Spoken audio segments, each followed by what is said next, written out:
The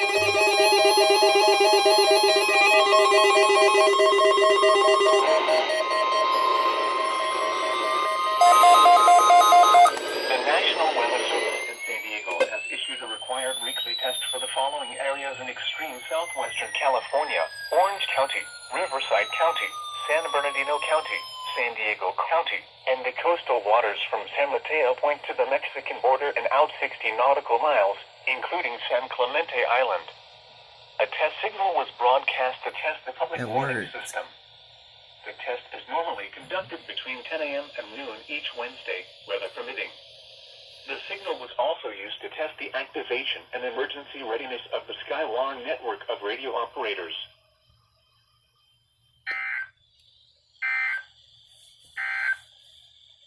Excessive heat watch for the following areas in California: Coachella Valley, Riverside County Mountains, San Diego County Desert, San Diego County Mountains, very and San interesting. Bernardino Pass near Banning. Well, that was this week's weekly test. Thanks for watching. From